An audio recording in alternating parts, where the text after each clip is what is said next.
The resonance You dampener will hit obey my Kyle like a command. physical blow. Yes, I His body understand. convulsed in zero gravity, oral spires bleeding silver skin, fracturing through every color at once. Alara heard something no one else could, the Athelglass crying out in ultrasonic frequencies, begging for help. She made a choice that would either save them or kill them all. Her fingers slammed the reactor override, channeling pure energy into the ancient crystal cathedral. The siren chamber awakened with a sound that transcended hearing, and golden light exploded through 7 kilometers of stone. But I should probably start at the beginning with the staring. Dr. Alara Thorne had spent the last 45 minutes pretending to recalibrate the primary navigation array, which would have been a respectable display of professional dedication if the array wasn't already functioning at optimal efficiency. She was running a redundant diagnostic for the 5th time that morning, her fingers moving across the holographic interface with a simulated urgency that fooled absolutely no one. Deep Horizon was not a facility designed for privacy. Built 2,000 meters beneath the Nevada desert, it was a warren of pressurized corridors, recycled air that perpetually carried the metallic tang of drill coolant and enough structural peculiarities to make any structural engineer consider early retirement.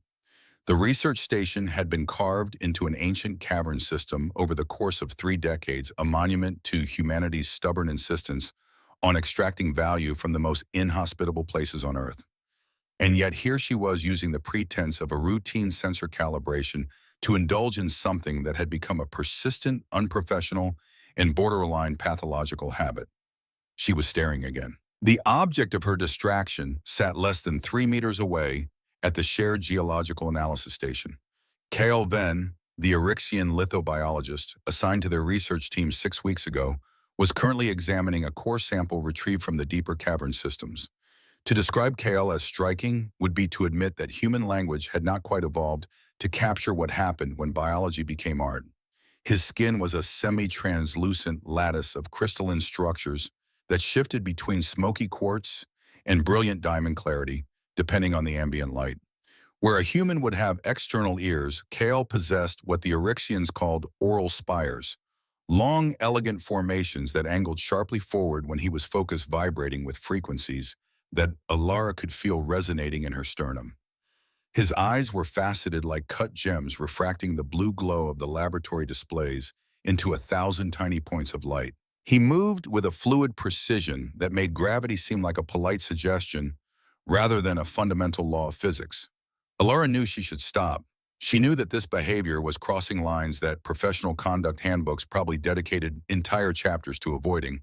But there was something about the way Kale analyzed data, the methodical grace of his movements, the faint luminescence that pulsed beneath his skin when he made a discovery that made her brain temporarily forget how to perform basic executive functions. She was so focused on not being obvious about her focus that she almost missed it. The sound came through so clearly, it might as well have been spoken directly into her ear. Kale's voice rendered in that multitonal resonance unique to his species, speaking in a frequency range that no standard human should have been able to perceive. The human female engages in repetitive visual observation when she believes I am occupied with analysis. The pattern has been consistent for approximately 6 standard weeks, 22 discrete instances in the past 7 days alone. Curious behavior for a species that typically values discretion in interpersonal assessment. Alara's hands froze over the holographic controls. Her heart performed a complex maneuver somewhere between her throat and her stomach. Kale was speaking to someone, his lab assistant, probably in what the Eryxians called their harmonic frequency. Ultrasonic communication pitched at roughly 40 kilohertz, completely inaudible to normal human hearing. He had no idea she could understand every word. The voice continued analytical and detached in the way only a scientist cataloging an interesting phenomenon could be. Initial hypothesis suggested threat assessment behavior, but biosignature analysis indicates elevated heart rate, dilated pupils, and increased respiration consistent with human attraction response rather than defensive posturing. Fascinating. I had not anticipated becoming a subject of romantic interest during this assignment. Alara felt heat crawling up her neck, a traitorous bloom of crimson that had plagued her since adolescence. She was simultaneously mortified and oddly fascinated. Kale had been observing her, observing him. He had data. He had probably constructed graphs. The mining accident when she was 12 years old had done more than leave her with a thin white scar along her left temple. The explosion in the Colorado extraction facility where her father worked had collapsed a support tunnel, and the pressure differential had ruptured something in her cochlear structure. The doctor said she was lucky to have survived with only hearing damage. What they didn't know, what she had never told anyone except the specialist, who confirmed it, was that the damage had rewired something fundamental. She had lost the ability to hear certain lower frequencies, but gained access to the ultrasonic spectrum. She could hear bat echolocation. She could detect the high-frequency hum of malfunctioning electronics before they failed. And she could apparently eavesdrop on alien scientists who thought they were having private conversations. Alara made a decision that was either brave or catastrophically stupid. She stood up, closed the diagnostic interface with a decisive gesture, and walked directly to KL's workstation. "I heard what you said," she stated, her voice steady despite the adrenaline making her hands tremble slightly. "All of it, every single word about the 22 instances in the biosignature analysis." KL's oral spires snapped backward in what Alara had learned to recognize as profound shock. His skin shifted from its usual translucent quartz to a dense opaque violet, the Eryxian equivalent of a human going pale. "That is impossible," Kale said, his voice dropping to the normal audible range that humans used. "The harmonic frequency I was utilizing operates at 40 kilohertz above the maximum range of human auditory perception. You should not have been able to detect even a suggestion of vocalization." "Mining accident when I was 12, Ilara explained, touching the scar at her temple unconsciously. "Pressure blast damaged my cochlear structure. Lost some lower frequency perception, gained access to the ultrasonic spectrum. I've been able to hear things most humans can't for the past 22 years. The silence that followed was heavy pressing against her chest, like the atmospheric weight of the 2,000 meters of rock and desert above them. Kale's spires slowly rotated forward again, vibrating with what she had come to recognize as intense curiosity. "You have been aware of my observational notes regarding your behavior for how long?" "Since you started making them." Alara crossed her arms, deciding that if she was going to ruin her professional reputation, she might as well be thorough about it. "I heard you tell your assistant 3 weeks ago that my staring pattern showed remarkable consistency for a species known for social subtlety. I heard you hypothesize last Tuesday that I might be conducting some kind of anthropological study on Eryxian behavioral patterns. And I heard you today conclude that I might actually just find you attractive." Kale stood slowly, his movements carrying that characteristic liquid grace.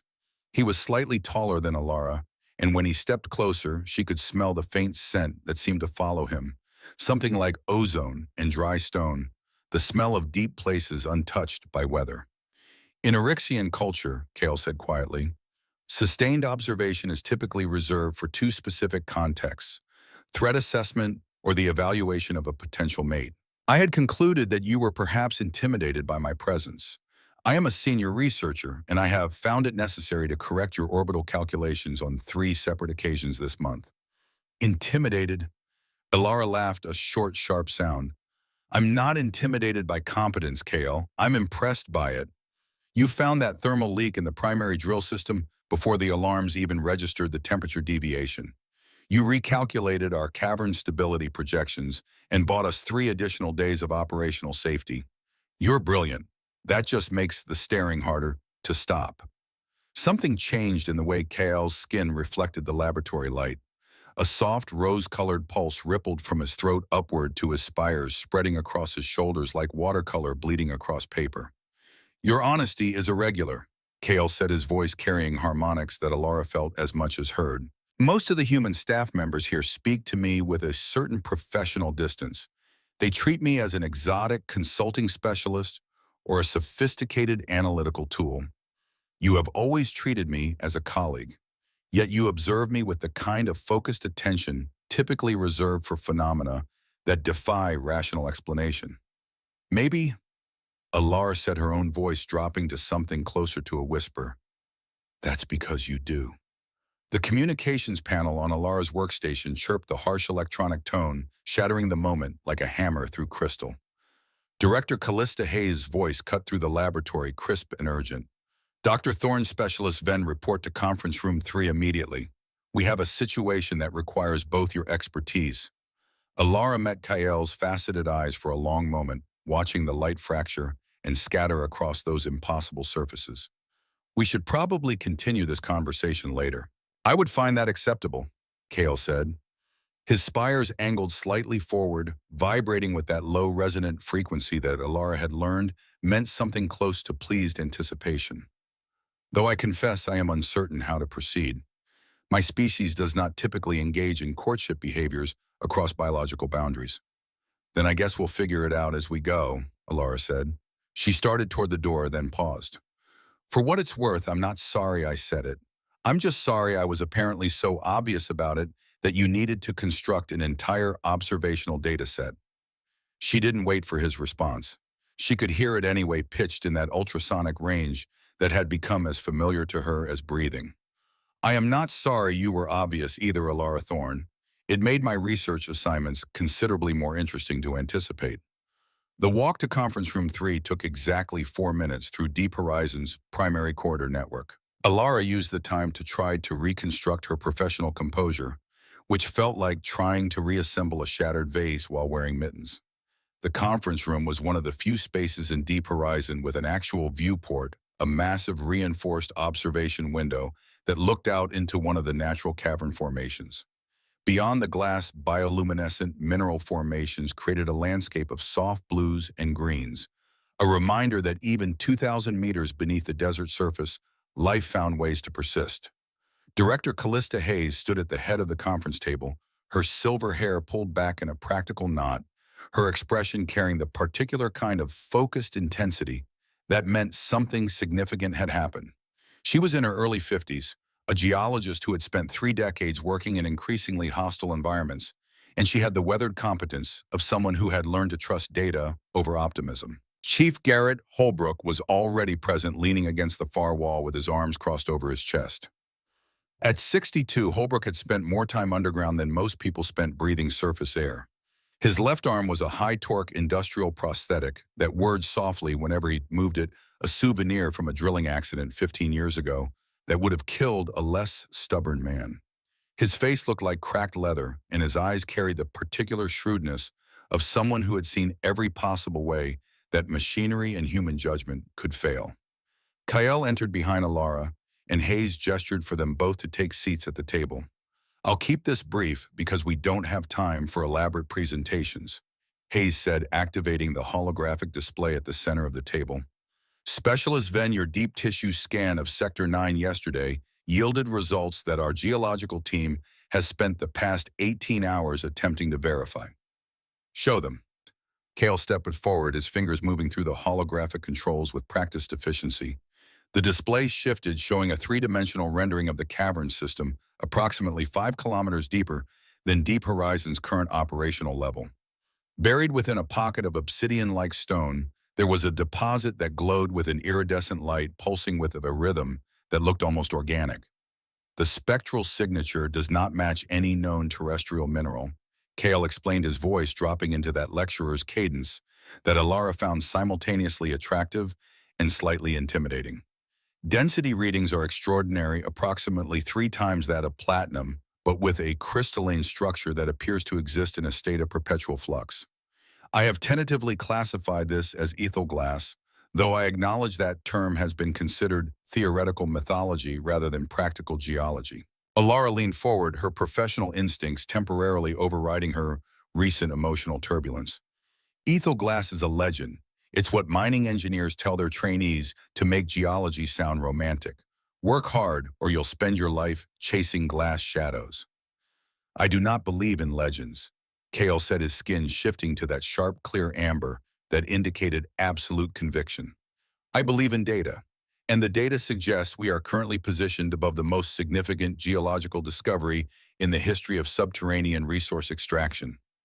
Hayes pulled up another display, energy projection models that made Alara's breath catch in her throat.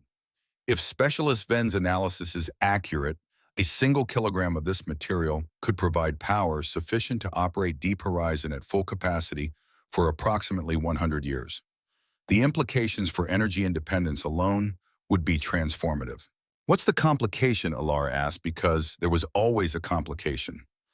Hayes didn't call emergency briefings for straightforward good news. Holbrook spoke for the first time, his voice carrying the gravelly resonance of someone who had breathed too much stone dust over too many years. The complication is that the deposit sits in the middle of a geological nightmare. Sector 9 is experiencing gravitational instability, probably tidal stress from the deeper magma chambers.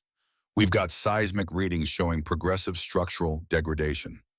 Hayes overlaid the stability projections onto the holographic display. We have a window of approximately 48 hours before the cavern system becomes inaccessible. After that geological shift will either collapse the chamber entirely or seal it behind fault lines that would take decades to drill through. 48 hours. Alara repeated, her mind already calculating approach vectors and equipment requirements. That's barely enough time to plan the extraction, let alone execute it. Which is why I'm assigning you as lead navigator. Hayes said, her eyes meeting Alara's with the kind of steady confidence that allowed no room for self-doubt. You're the best pathfinder we have. You see routes through unstable geology that our computer models miss. I need you to get Specialist Ven and the extraction team to that deposit and back before the window closes. Alara felt the old, familiar cold weight settling into her stomach. The ghost of 8 years ago whispering in the back of her mind.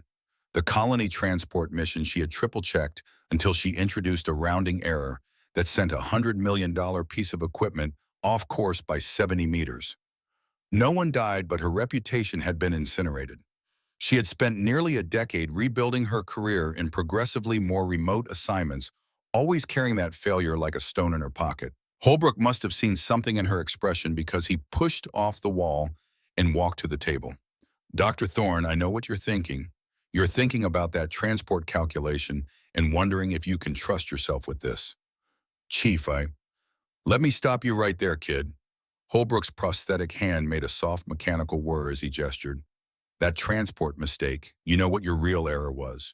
You triple-checked a correction that didn't need correcting. You were so afraid of being wrong that you stopped trusting the thing that makes you the best navigator in this facility, your instinct.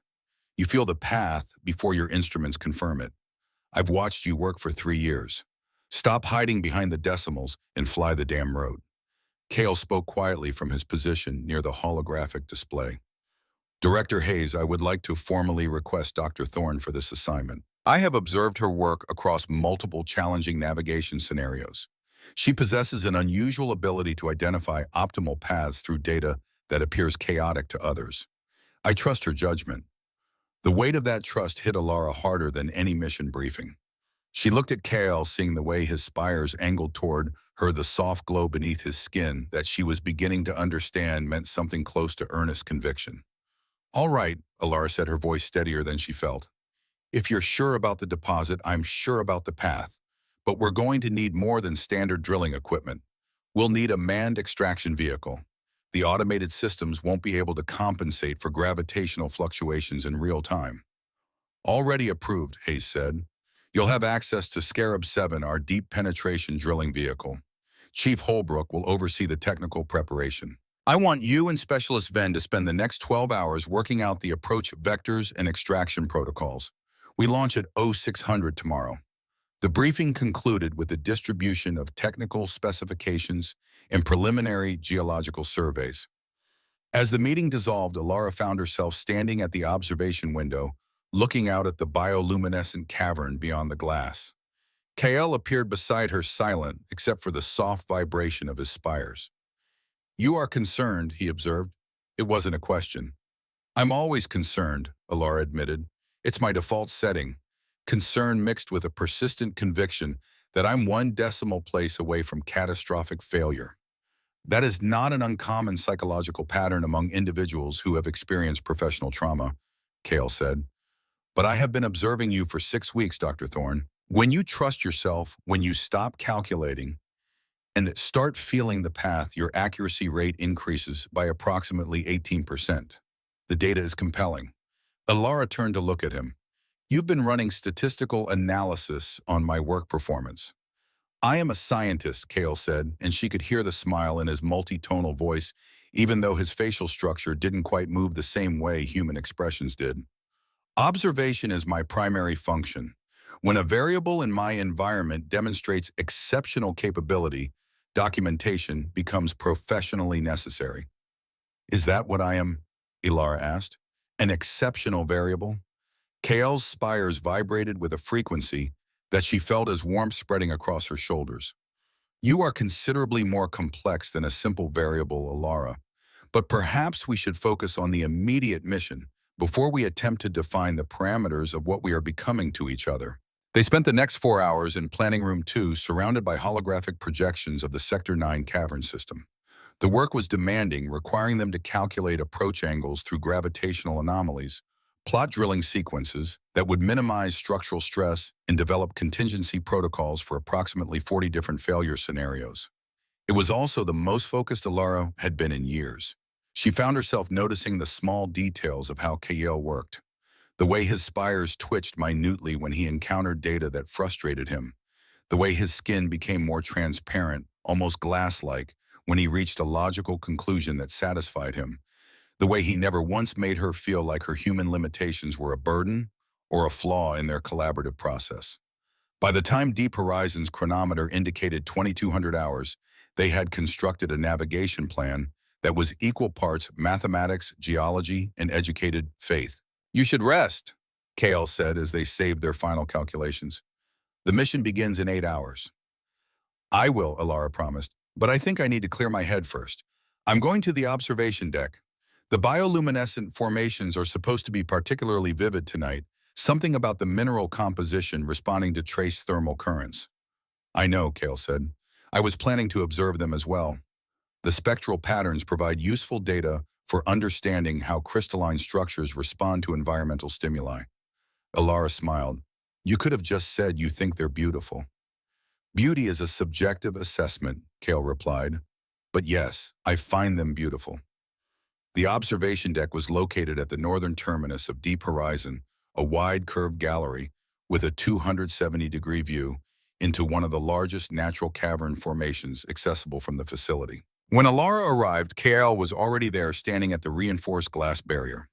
He had changed out of his standard research jumpsuit into something flowing and less structured, a garment that seemed to catch and refract every ambient photon in the space. His hair, fine silver filaments that grew in patterns resembling frost on glass, hung loose over his shoulders. Ilara stood beside him, and for a long time they simply watched the cavern beyond the observation window. The bioluminescent minerals created a landscape of impossible colors, blues and greens, and occasional flashes of gold where rare compounds caught the light. It looked like standing at the edge of an ocean filled with stars. In my culture, Kael said quietly, his voice pitched in the normal audible range, but carrying harmonics that Ilara felt resonating in her chest.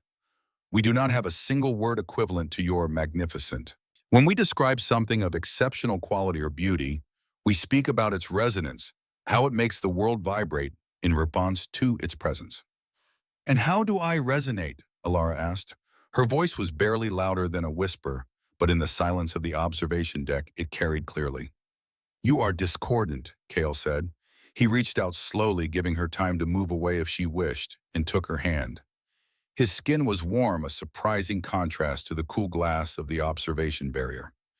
You are filled with static and uncertainty, Dr. Thorne. You hide behind your calculations and your jokes because you are afraid of being perceived as flawed. But your resonance is also very strong. You are kind, you are brave, and when you look at me, you make my own resonance shift in a way that is entirely new to my experience. Ilara looked down at their joined hands, her scarred human fingers interlaced with his crystalline ones. In the reflected light from the cavern beyond their hands seemed to glow. I am flawed, Ilara said. I've made more mistakes in my career than I can count. 8 years ago, I made an error that should have ended any chance I had at doing meaningful work. I am very far from perfect, Kael. Perfection is a static state, Kael replied, turning to face her fully. His faceted eyes caught the bioluminescent glow and scattered it into 1,000 tiny points of light. Perfection is for crystals that have finished growing and equations that have been solved. I am not interested in perfection. I am interested in growth. I am interested in what happens when two different resonances find a way to harmonize. He leaned forward, then his forehead resting gently against hers. The contact was electric, a bridge of warmth and light between two fundamentally different forms of consciousness. Alara didn't breathe. She didn't move. She simply existed in that moment, feeling the vibration of his presence against her skin. Tomorrow we descend into unstable geology to retrieve a deposit that may not even exist, Alara whispered. The margin for error is essentially zero. Yes, Kale replied, his spires vibrating softly against her temples. But tonight we are here, and I am very glad that you were caught staring Alara Thorne. I am glad that you possess the unique ability to hear frequencies that others cannot. And I am glad that you chose honesty over professional discretion. They stood there as Deep Horizon hummed around them, a metal shell carved into ancient stone beneath an indifferent desert. But inside, in the quiet light of the observation deck, two fundamentally different forms of life were discovering that the void between different kinds of consciousness was not as empty as it appeared. They were beginning to find the resonance that mattered. When Alara finally returned to her quarters that night, she sat at her desk and pulled up the mission files one more time. She reviewed the approach vectors, the drilling sequences, the contingency protocols. But for the first time in 8 years, she didn't run the calculations a fifth time. She didn't triple-check the decimal places. She trusted the path she had found. She trusted the resonance she felt when the numbers aligned correctly. And perhaps most terrifying of all, she trusted herself. The alarm would sound in 5 hours. The Scarab 7 would be prepped and ready. And whatever happened in the unstable darkness of Sector 9, she would face it with clear eyes and steady hands. She would face it knowing that someone had observed her carefully, cataloged her patterns, and still chosen to call her exceptional. Alara closed the mission files and tried to sleep. Outside her small quarters, Deep Horizon continued its endless vigil in the deep places beneath the desert, where the pressure of stone and time turned carbon into diamonds, and where two unlikely souls had stumbled into something that felt like the beginning of understanding. Tomorrow they would descend into the storm, but tonight the resonance was clear. The hangar bay of Deep Horizon was a cathedral of organized case at 5 in the morning. Alara stood before the Scarab 7, feeling the familiar cold knot of anxiety tightening in her solar plexus. The deep penetration drilling vehicle looked less like sophisticated machinery and more like a reinforced brick designed by someone who valued survival over aesthetics.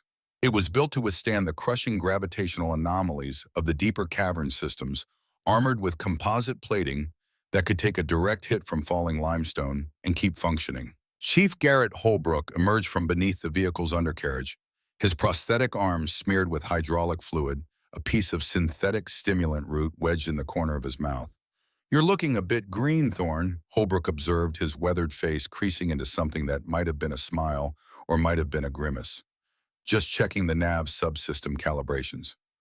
"I'm fine, Chief," Alara lied, wiping a bead of sweat from her upper lip. "The Scarab's been pulling slightly to port since the last deep run. I wanted to make sure she's calibrated perfect." Holbrook interrupted, straightening up with a mechanical whir from his prosthetic shoulder joint. "I did it myself 3 hours ago. You're not worried about the vehicle, kid. You're worried about you. This operation isn't a routine mineral survey. We're heading into a gravitational meat grinder. If your head's not in the game, you're going to get everyone cold ironed." "My head is exactly where it needs to be," Alara said, though her hands were doing that subtle, betraying tremor again. Holbrook's expression softened by a fraction. "That transport mistake 8 years ago. You want to know what I think? I think you've been punishing yourself for being human. Humans make errors. The best ones learn and move forward. The worst ones freeze up and stop trusting their instincts. Don't be the worst one today." Before Alara could respond, Kale appeared from the equipment storage area, moving with that characteristic liquid grace that made the heavy drilling suit he wore look like silk instead of reinforced thermal plating. His oral spires were angled forward in what Alara had learned to recognize as focused anticipation. "The vehicle is prepared for departure, Dr. Thorne," Kale said, his multi-tonal voice carrying clearly over the ambient noise of the hangar. He moved closer, and Alara noticed his skin was flickering through rapid color shifts, quartz to amber to a soft rose before settling into a steady, translucent state. "Your resonance is sharp this morning, jagged like a crystal that has been fractured under pressure." That's just the caffeine and the prospect of flying into an unstable geological nightmare. Ilara muttered, climbing into the pilot's seat of the Scarab 7. The leather groaned under her weight, and the familiar scent of machine oil and recycled air filled her nostrils. Kale settled into the co-pilot position, his movements so fluid they made Ilara feel like a clumsy arrangement of meat and bone in comparison. You are dwelling on past failures. The ghost signals you mentioned to Chief Holbrook, they are not in the sensors, Ilara. They are in your memory. Ilara didn't answer. She focused on the pre-flight checklist, her fingers moving over the tactile switches with practiced precision. Oxygen levels at 98%. Thruster pressure nominal. Seismic dampeners synchronized. Drilling laser charged to full capacity. Deep horizon control, this is Scarab 7. Ilara said into the communications array, forcing her voice to remain steady. Requesting clearance for departure to Sector 9, approach Vector Alpha 72. Clearance granted, Scarab 7. The dispatcher's voice crackled back. Be advised, seismic readings in Sector 9 are deteriorating faster than projected. Your window may be tighter than 48 hours. Watch yourselves down there. Copy that, Control. Breaking seal now. The primary hangar doors groaned open, revealing the mouth of the descent shaft, a vertical tunnel that dropped 5 kilometers straight down into the deeper cavern systems. The walls were lined with bioluminescent markers that created a corridor of soft blue light descending into absolute darkness. Ilara eased the throttle forward. The Scarab 7 shuddered as it left the artificial gravity field of the hangar bay, the magnetic clamps releasing with a series of metallic clanks. The vehicle tilted forward, and suddenly they were falling into the deep. The descent was controlled by a series of thruster bursts and magnetic brake engagements, a constant rhythm of acceleration and deceleration that required absolute precision. Ilara's hands moved over the controls with a steadiness that surprised her muscle memory, taking over where conscious thought would have introduced hesitation. The temperature dropped rapidly as they descended. Outside the reinforced viewports, the rock walls of the shaft blurred past, occasionally interrupted by cross tunnels that led to other parts of the Deep Horizon network. At 2,000 meters below their starting point, they entered the zone where standard navigation instruments began to fail. Gravitational interference increasing. KL reported, his fingers dancing across the sensor displays. Density readings show irregular pockets of high-mass minerals creating localized distortions. Computer navigation is attempting to compensate, but the corrections are becoming erratic. Ilara could feel it, the way the Scarab 7 wanted to drift toward the higher gravity zones, the way the steering felt increasingly sluggish, as competing forces pulled at the vehicle from multiple directions. The holographic navigation display was a mess of conflicting vectors, red warning indicators flashing across half the projected road. Computers overcorrecting, Ilara muttered, watching the steering inputs fight against her manual adjustments. It's trying to follow the calculated path, but the gravitational topology is shifting too fast for the projection models. Then perhaps you should stop asking the computer for permission, Kale said quietly. His skin had begun to glow with a soft, rhythmic pulsing that matched some frequency Ilara couldn't consciously perceive. Trust the vibration, Ilara. Don't look at the screen. Feel the hull. The vehicle knows where the path of least resistance exists. It was madness. It violated every protocol she had ever learned, every safety regulation drilled into her during 3 years of underground navigation training. The instruments were there to prevent exactly this kind of intuitive flying, to stop human error from turning expensive equipment into scrap metal. But the instruments were lying. The data was chaos, and her brain was trying to find patterns in noise that had no meaningful structure. Ilara closed her eyes. She let go of the primary navigation array and put both hands on the manual flight controls, feeling the minute vibrations traveling through the Scarab's skeletal frame. The vehicle was talking to her in a language older than digital sensors. The language of stress and resonance, the fundamental physics of matter responding to force. She felt the pull to the left, a strong gravitational gradient, trying to drag them toward a dense pocket of iron-rich minerals. But beneath that obvious force, she detected something else, a subtle harmonic push from the right, a region where compressed gases were creating a buffer zone of lower density. Ilara nudged the thrusters, not according to the vector displayed on the screen, but according to the rhythm she felt in the deck plates beneath her boots. The Scarab 7 leveled out. The screaming alarm suddenly fell silent. They had slipped through the gravitational needle's eye without the computer even registering what had happened. Ilara opened her eyes and looked at the navigation display. They were exactly on course. Zero deviation from the optimal path. That was unconventional. Ilara said, her voice shaky, her jumpsuit soaked with sweat. That was honest, Kale replied, his skin glowing a warm, approving amber. You stopped trying to be perfect and started being present. There is a significant difference. They flew in silence for the next hour, navigating through increasingly narrow passages as they descended towards Sector 9. The bioluminescent markers became sparser, eventually disappearing entirely. They were in territory that Deep Horizons survey teams had only mapped remotely, relying on seismic imaging and drill core samples rather than direct observation. The Scarab's external temperature sensors began climbing as they approached the thermal gradient generated by the deeper magma chambers. The heat shielding hummed a low-frequency moan as it battled radiation levels that would have cooked an unprotected human in seconds. And then there it was. Sector 9 stretched before them like the cathedral of some long-dead geological god. The cavern was massive, easily 300 meters across, with walls of obsidian-like stone that seemed to absorb light rather than reflect it. Jagged formations jutted from the floor and ceiling like the teeth of some prehistoric creature, and the entire space rotated with a slow, visible wobble, the gravitational instability that Holbrook had warned about.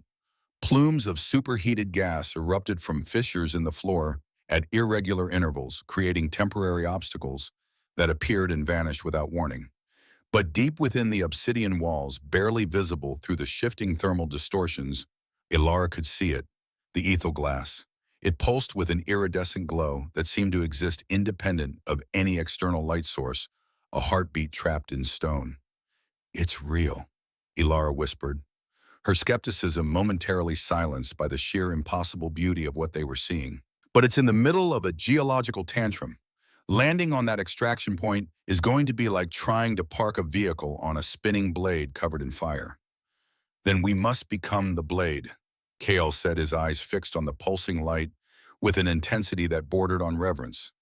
We must find the rhythm of the stone and dance with it. Ilara gripped the flight controls and began the descent. The Scarab's thrusters screamed as they fought the chaotic gravity of the cavern floor.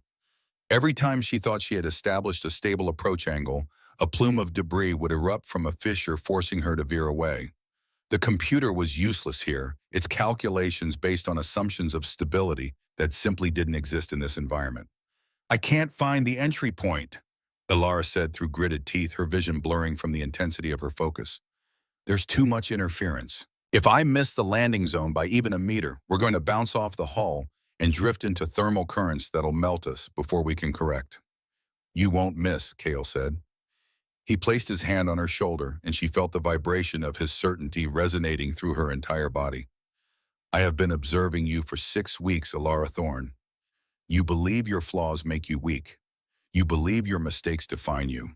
But I see a person who cares so deeply about precision that she stays awake analyzing junior researchers' calculations to ensure they haven't made errors. I see someone who carries the weight of responsibility because she doesn't want anyone else to stumble. That is not weakness. That is resonance at its purest form. Now fly us down. Something in his voice, a combination of absolute conviction and strange alien warmth, finally silenced the ghost that had been whispering in her mind for 8 years.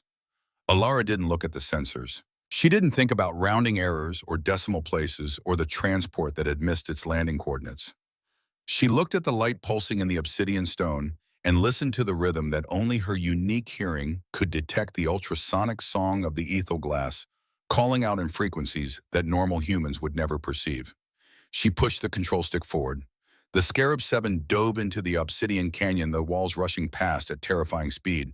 A massive surge of gravitational force tried to crush them, but Ilara leaned into it, using the momentum to swing the vehicle around a jagged spire of stone. The landing struts made contact with the designated zone. Magnetic clamps engaged with a satisfying series of metallic clicks. The thrusters cycled down to idle. Silence returned to the cockpit, broken only by the ticking of cooling metal. We're down, Ilara said, her voice barely audible over the pounding of her heart. We're actually down. Kale unbuckled his safety harness, his skin shimmering like 1,000 tiny stars caught in crystalline lattice. I told you, you are more than your calculations, Alara. The extraction took 3 hours of delicate, precise work. Kael deployed the containment field projectors while Alara managed the vehicle's stability systems, compensating for the constant tremors running through the cavern floor. The etho glass was even more remarkable up close. Its surface seemed to shift between solid and liquid states, pulsing with patterns that resembled biological activity more than geological formation. But the seismic activity was accelerating faster than the models had predicted. Halfway through the extraction process, a deep guttural groan echoed through the obsidian canyon. A massive crack opened just meters from the Scarab 7's starboard landing strut. "We're losing our anchor point," Ilara shouted over the increasing rumble. "Kale, get the sample and move now." "I cannot stop the extraction mid-process," Kale called back, his hands moving frantically across the containment controls. "If I break the resonance connection now, the glass will destabilize. The energy release would vaporize everything within a 100-meter radius." Alara scrambled out of the pilot's seat and reached Kale's position. She could see it in his faceted eyes, real raw fear mixing with desperate determination. "My people need this, Alara," Kale said, his voice breaking into harmonics of desperation. "Our homeworld is dying. Our resonance is fading into silence. The ethoglass is not just a power source, it's a biological template, a memory core containing the harmonic frequency that keeps our civilization stable. If I fail here, I don't just fail a mission. I fail every ancestor who trusted their song to this stone." The ground gave another violent heave.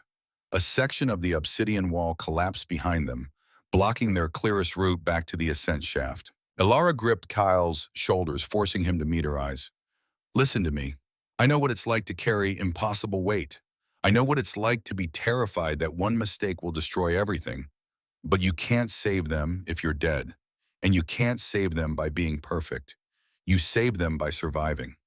She grabbed the portable containment unit and made a decision that violated every safety protocol ever written.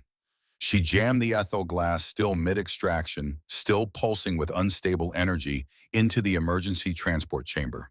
The unit screamed, energy levels spiking into critical ranges.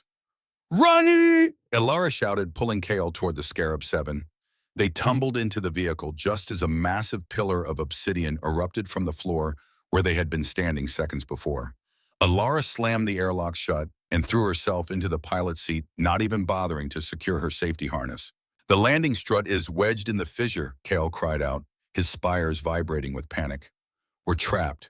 "Then we leave it behind," Alara growled, gripping the flight controls and slamming the thrusters to maximum output.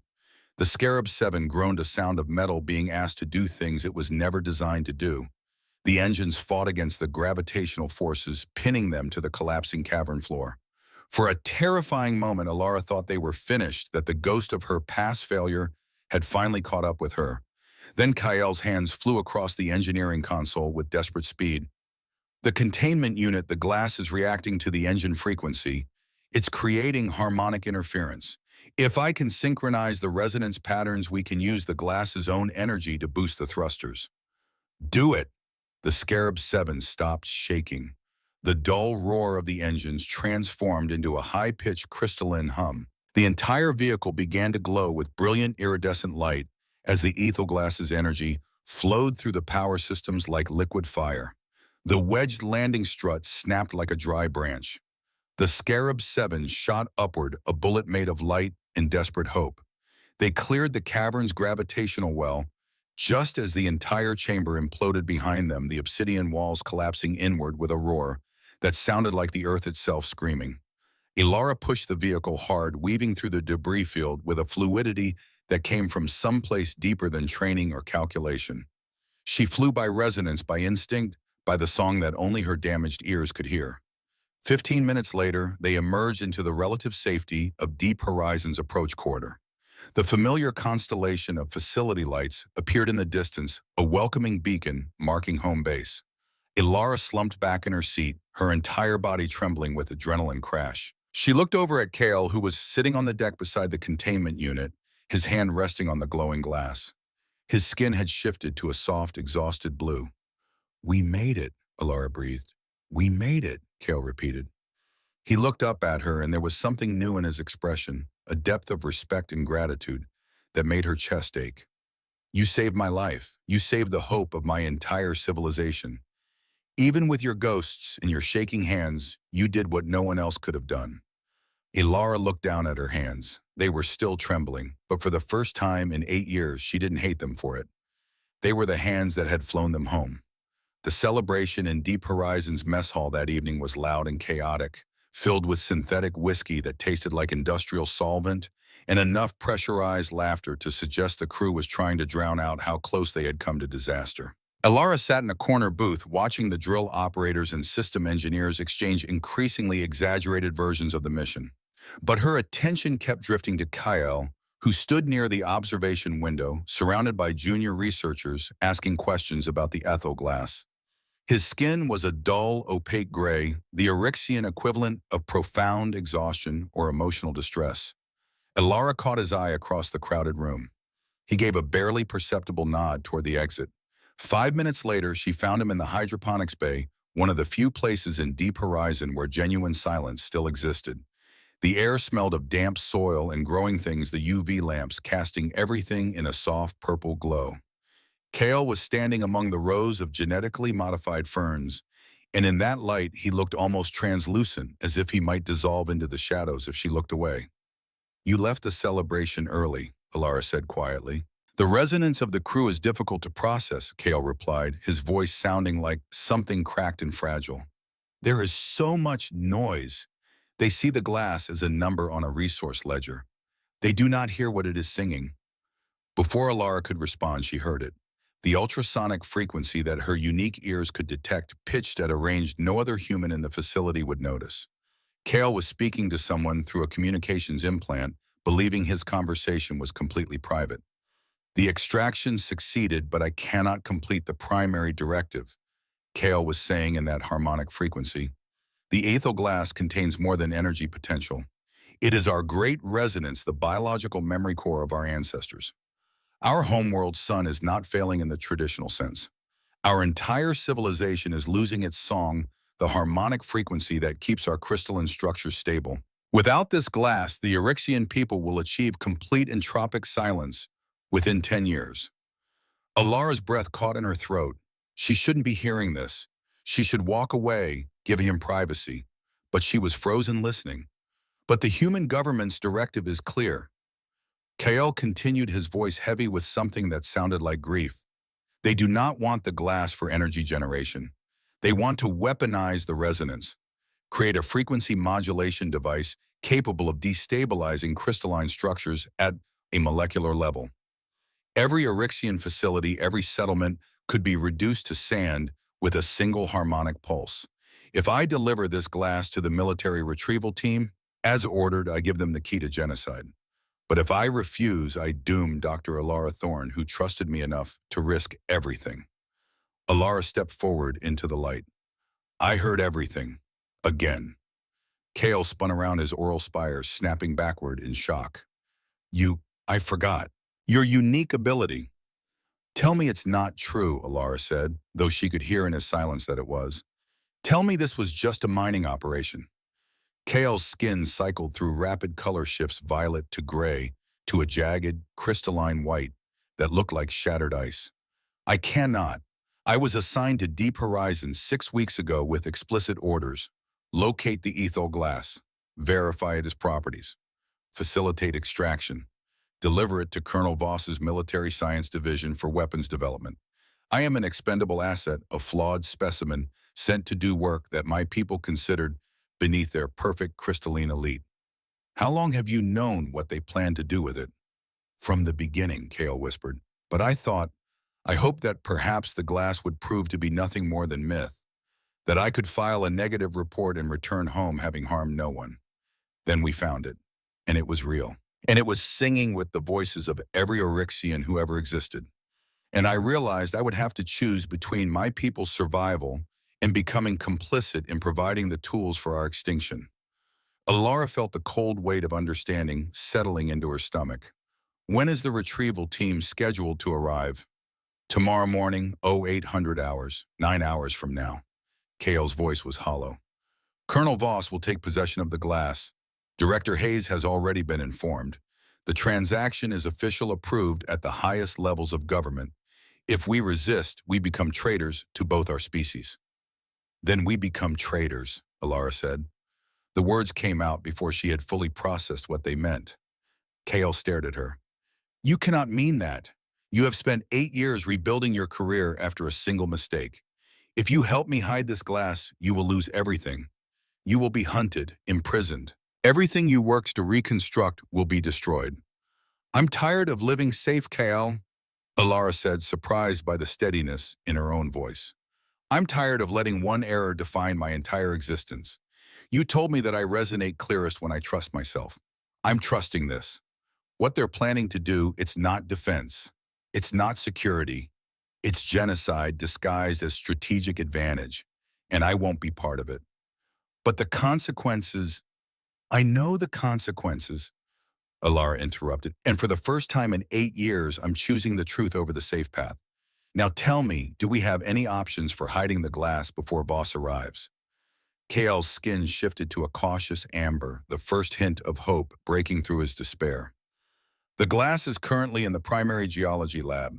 Security protocols are minimal because Director Hayes believes we are compliant with the transfer order. If we can relocate it to one of the abandoned lower survey stations, create a false sensor signature in its place. How much time do we need? 6 hours minimum to properly hide it and construct a convincing decoy.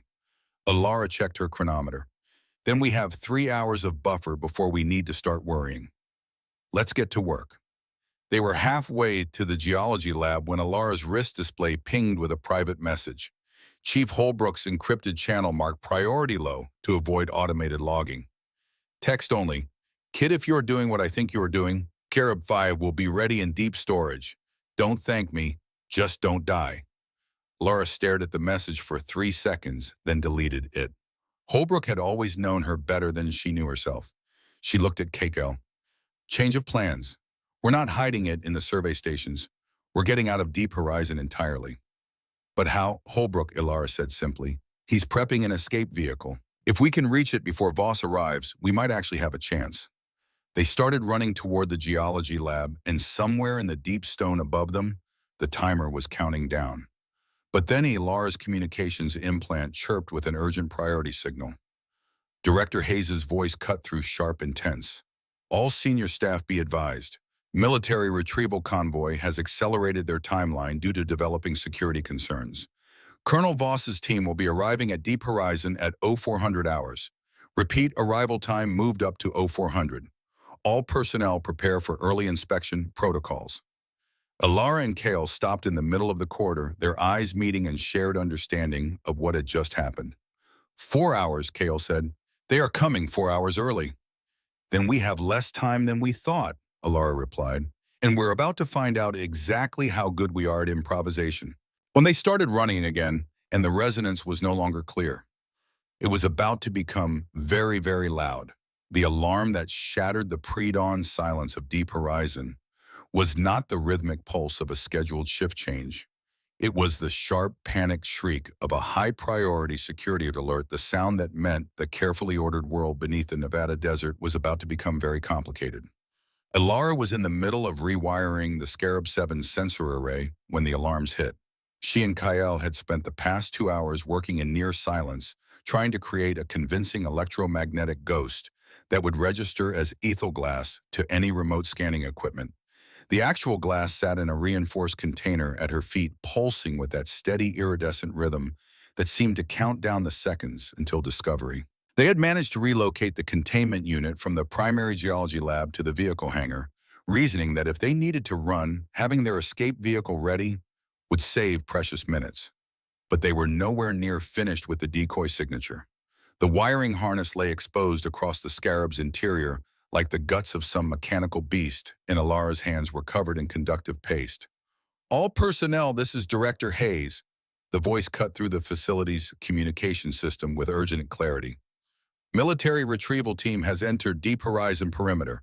Colonel Voss is proceeding directly to Hangar Bay with tactical security unit. Arrival estimate 4 minutes. Dr. Thorne, specialist Ven, prepare for immediate transfer of cargo. Alara's hands froze over the exposed wiring. She looked at Kyle, whose skin had shifted to that jagged, crystalline white that meant absolute terror. 4 in the morning, Alara whispered. They were supposed to arrive at 0800. That's 4 hours early. They know, Kyle said, his oral spires vibrating with frequencies that Alara felt as vibration in her molars. Someone informed them we might resist. They are not coming for a scheduled pickup. They are coming to secure the asset before we can move it. Alara looked at the half-finished sensor decoy, at the ethyl glass glowing in its container, at the Scarab 7 with its panels still open, and its systems not even close to flight ready. Every instinct she had spent 8 years developing was screaming at her to comply to hand over the glass to file the incident report and maintain her carefully rebuilt professional reputation. But she looked at Kyle, saw the resignation settling into his posture, like a man preparing for execution, and something in her chest twisted hard. No, Alara said. The word came out steady and clear. We're not doing this. Help me get the glass into the vent system. If we can hide it for just 30 minutes, we can claim it was destroyed in a containment failure.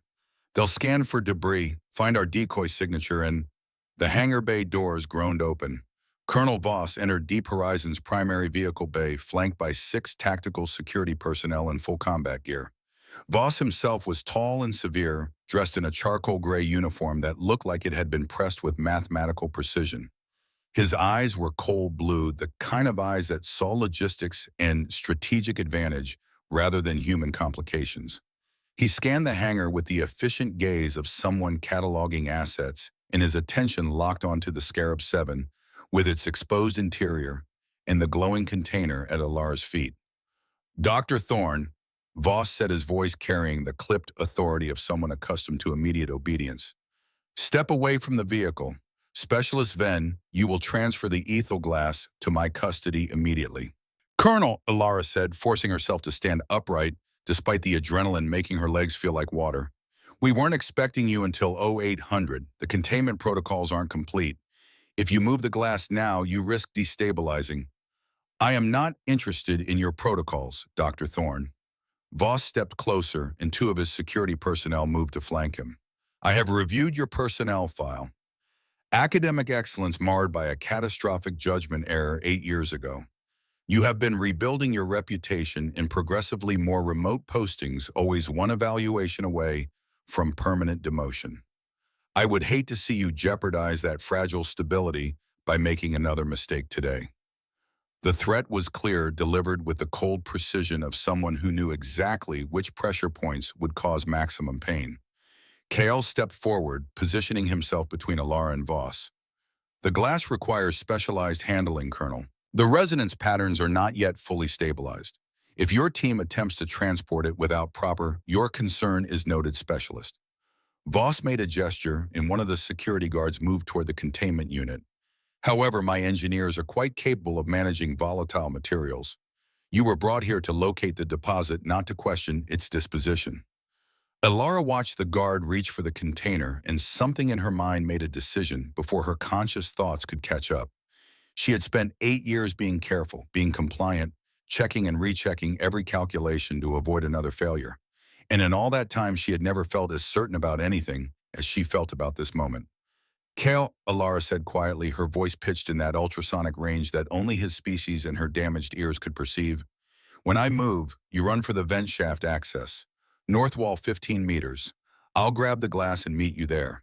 She saw Kale's spires twitch in acknowledgement, saw the shift in his posture that meant he understood. The security guard's hand closed around the containment unit's handle. Alara drove her shoulder into the guard's midsection with every ounce of strength she possessed. The man went down hard, the breath exploding from his lungs in a surprised grunt. She grabbed the containment unit, its weight solid and warm in her hands, and sprinted toward the north wall. Alarms erupted, voices shouted. She heard the distinct sound of weapons being drawn, safeties clicking off. Then Kyle was there, moving with that impossible Oryxian speed, his skin blazing brilliant white as he intercepted a second guard. His crystalline hand caught the man's rifle barrel, and there was a sharp crack as the weapon's housing shattered against his hardened skin. Detain them! Voss's voice cut through the chaos. Non-lethal force, but I want them contained now. Alara reached the vent access panel and slammed her fist against the emergency release. The cover blew outward with a hiss of pressurized air. She shoved the containment unit into the opening, heard it clatter down the metal shaft. A hand grabbed her shoulder, spinning her around.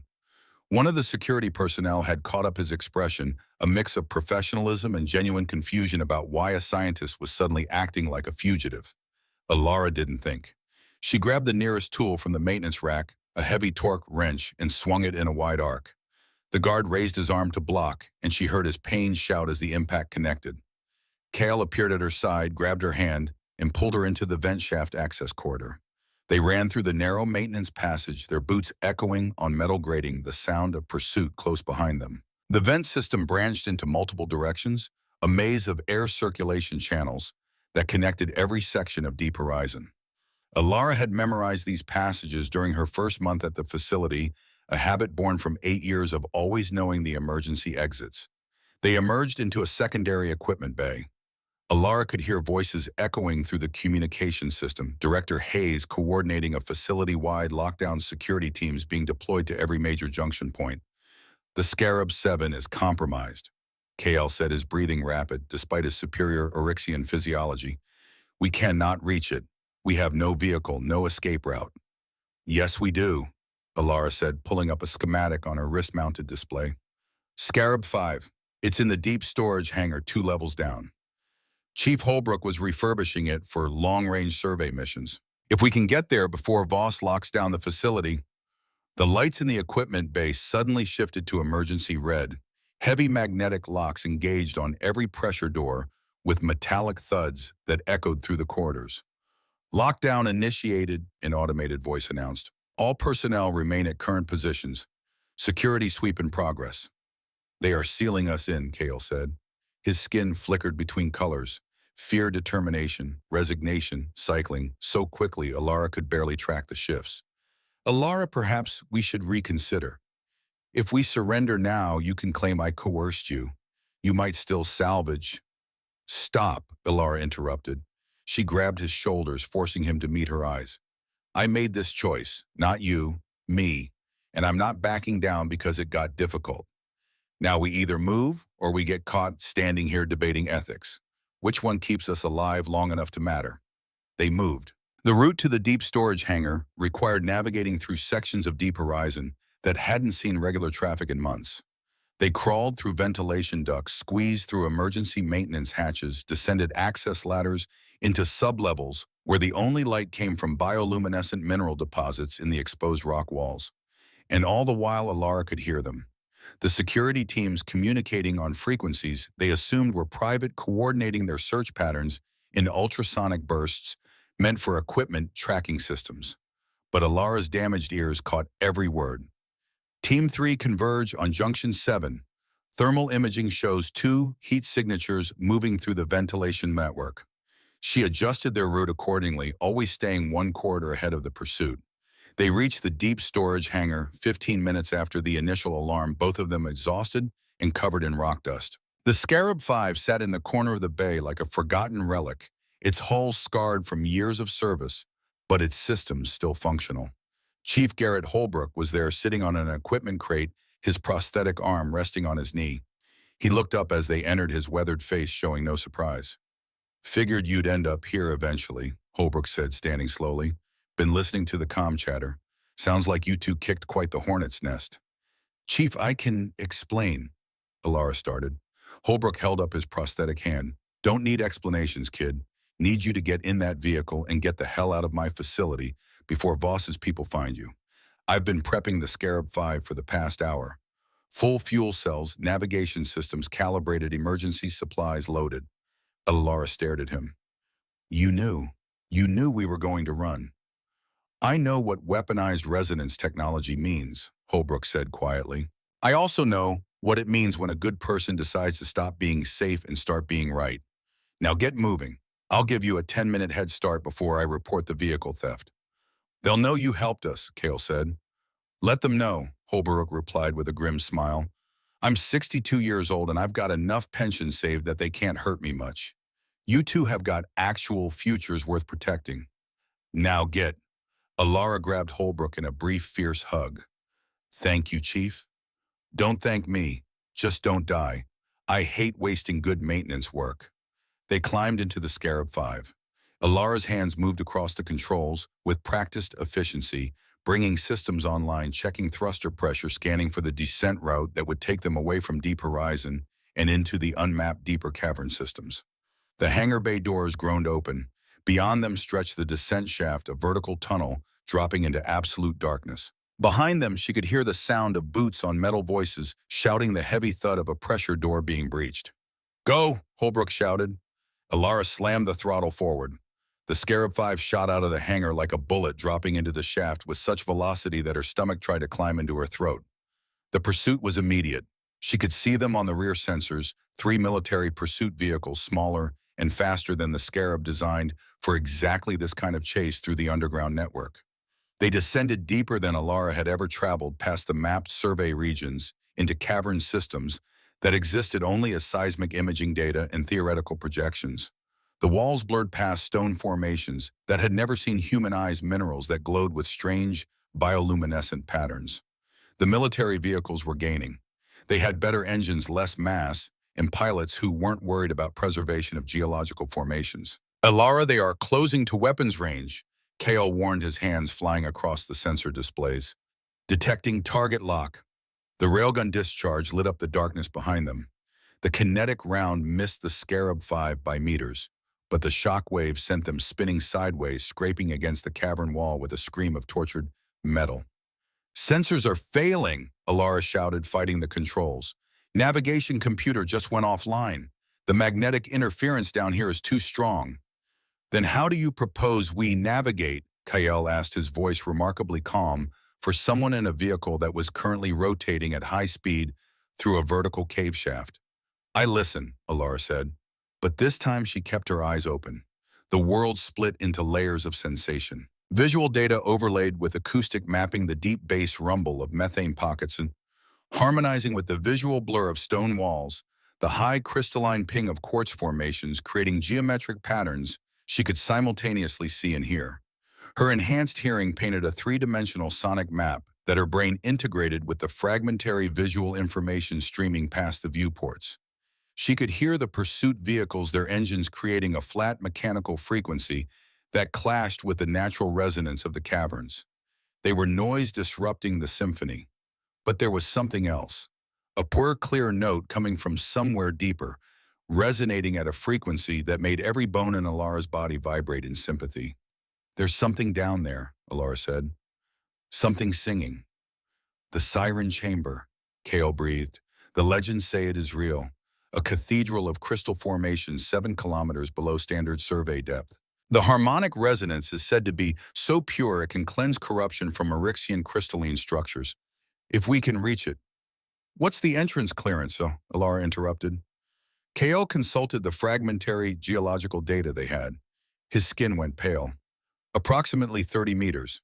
The Scarab 5 is 24 meters wide. So we have 6 meters of margin." Alara felt a grim smile touch her lips. "I've worked with worse." Another railgun discharge. This one clipped their port thruster, sending them into an uncontrolled spin. Alarm screamed. The navigation display was a useless mess of static. They were falling through absolute darkness at terminal velocity, rotating like a coin flipped into an infinite well. Alara's communications implant crackled to life. Holbrook's voice cut through, distant and breaking up with interference. "Kid, I'm watching your descent on the seismic monitors. Computer says your odds of making that entrance are 1 in 500,000. You gonna trust yourself or the machine?" "Myself," Alara said. "Always myself." She could hear it now, the crystal cathedrals singing in frequencies that only she could perceive. The entrance was coming up fast, a narrow gap in the stone that would require absolutely perfect timing. But she was spinning. The vehicle was rotating on 3 axes, the thruster damage making manual control nearly impossible.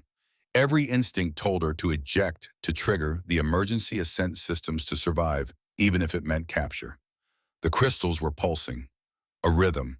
A heartbeat made of stone and light. She felt it resonating in her damaged cochlea, in the scar tissue that should have been a disability but had become her greatest gift. "Kale," Alara said, her voice steady despite the chaos. "I need you to be my guidance system. Sing me the path. What? Kale's confusion was evident even through his fear. You can perceive harmonics I can't consciously process. Sing the trajectory. Use your ultrasonic range. Guide me through the spin. I'll translate your song into navigation. For a moment, Kale hesitated. Then his spires began to vibrate, and a complex pattern of ultrasonic frequencies filled the cockpit. To any other human, it would have been silence. But Alara heard it as pure information, each harmonic shift telling her when to thrust, when to brake, describing the entrance angle and resonance patterns that her unique hearing translated into precise spatial coordinates. Kael's voice became her navigation computer, singing the geometry of their rotation, the approach vector, the exact microsecond when alignment would be achieved. Now, Kael sang, his voice hitting a crystalline peak. Alara fired the starboard thrusters in a single precise burst, not because she saw the right moment, but because Kael's harmonic guidance told her it had arrived. The Scarab 5 snapped out of its spin. The nose pointed directly at the narrow gap in the stone. They were still moving too fast, still carrying too much momentum, but the angle was right. The sound was deafening as they hit the entrance. Metal screaming against crystal. The viewports fracturing from impact stress. The hull groaning as it compressed by millimeters to squeeze through an opening that should have been impossible. Then silence. They were inside the siren chamber, and the world had become light. The cathedral stretched in every direction, a vast hollow sphere lined with crystal formations that grew in defiance of gravity. Massive structures hung in the air, like frozen lightning, pulsing with bioluminescent energy that created patterns of blue and gold, and colors that Alara's brain didn't have names for. The Scarab 5 drifted to a stop, its engines clicking as they cooled. They were in zero gravity here, or something close to it, the crystal formations creating their own electromagnetic field that neutralized the pull of the earth above them. "We're alive," Kale whispered, his skin shifting to a soft, shimmering, pearlescent white. "You actually did it. We flew through an entrance that should have been impossible." "We did it," Alara corrected, her hands still gripping the controls. "Your navigation, my hearing, we did it together." She looked at the rear sensors. The military pursuit vehicles had stopped at the entrance, unable to follow. They were too large, too heavy, too reliant on computational navigation to make the precision entry that Alara and Kale had achieved through nothing but resonance and desperate faith. They had minutes, maybe less, before Voss found another way in. Kale moved to the containment unit they had managed to keep secured during the chaos. The ethyl glass was still intact, still pulsing with that steady rhythm. But now surrounded by the siren chamber's crystal formations, it seemed to be responding. The light grew brighter, the pulse faster, as if it had found something it recognized. "The glass is communicating," Kael said, his voice filled with wonder. "With the chamber. They are resonating together. Alara, this place, it's not just a geological formation. It's a memory archive. The crystals are storing information in their molecular structure. The ethyl glass recognizes it. This chamber is part of the same network that connects to my homeworld." A sharp metallic clang echoed through the cathedral. Ilara's enhanced hearing picked up the sound of magnetic grapples attaching to the exterior of the siren chamber. Voss had brought boarding craft. "They're coming in through the maintenance hatches," Alara said, bringing up the external sensors. "3 entry points, military tactical teams equipped for zero-gravity combat." "Then we have already lost," Kale said quietly. "There is nowhere left to run." The first boarding team breached through the Scarab 5 secondary airlock before Alara could respond. 6 soldiers in zero-gravity combat gear, weapons drawn, moving with the practiced efficiency of people who had trained for exactly this scenario. And behind them, Colonel Voss.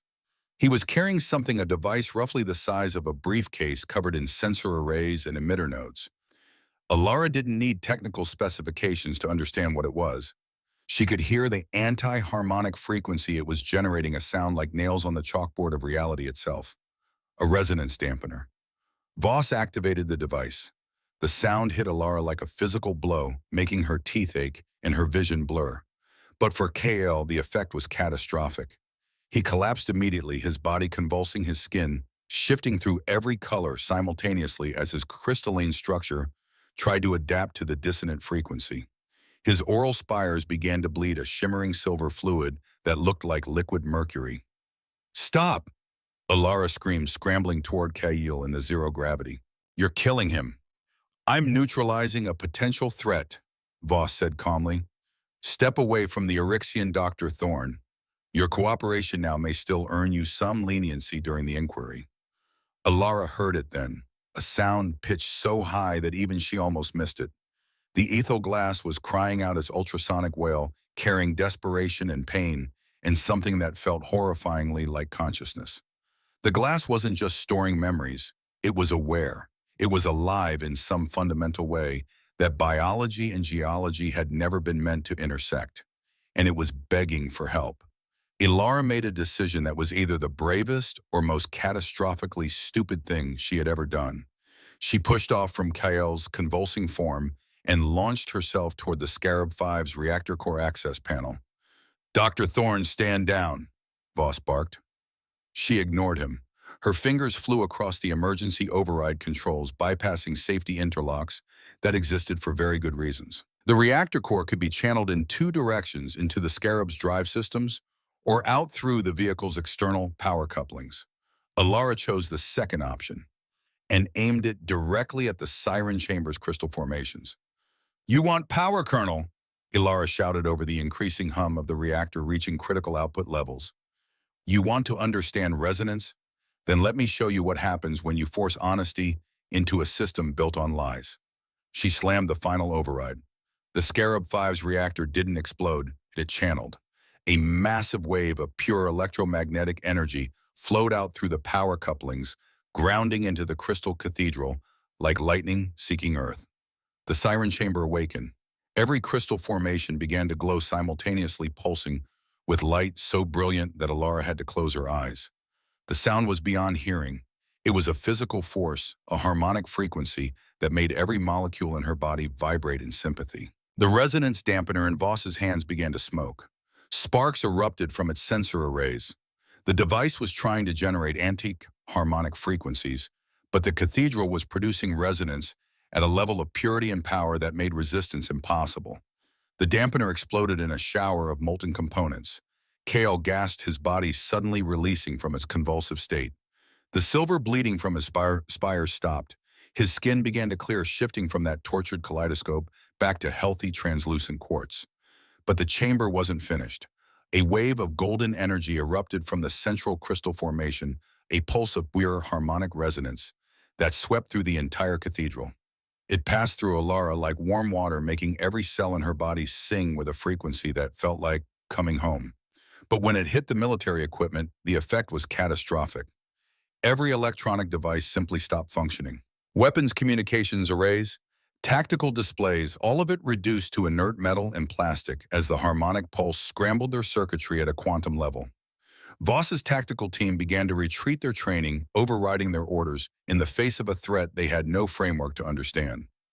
Even Voss himself looked uncertain, for the first time, his cold professional demeanor cracking as he stared at the cathedral that had transformed from geological curiosity into something that felt uncomfortably close to a living entity making a choice. Fall back, Voss ordered, his voice tight. All units of emergency extraction. This site is unstable. They fled through the boarding hatches, leaving Alara and Kyle alone in the singing light. The cathedral's pulse gradually faded, the golden glow receding until only the natural bioluminescence remained. The aethelglass had stopped crying. It pulsed with a steady, peaceful rhythm that felt like gratitude. Kale floated in the zero gravity, staring at his hands with an expression of profound wonder. I can feel it. The great resonance. It's here. The chamber preserved it. My people's song survived in the stone, waiting for someone to listen. Alara pulled herself to the viewport. Through the fractured glass, she could see the military craft retreating up the shaft, their systems dead, their pilots relying on manual thrusters and visual navigation to reach the surface. We bought ourselves time, Alara said. But Voss won't give up. He'll come back with different equipment, different strategies. We can't stay here.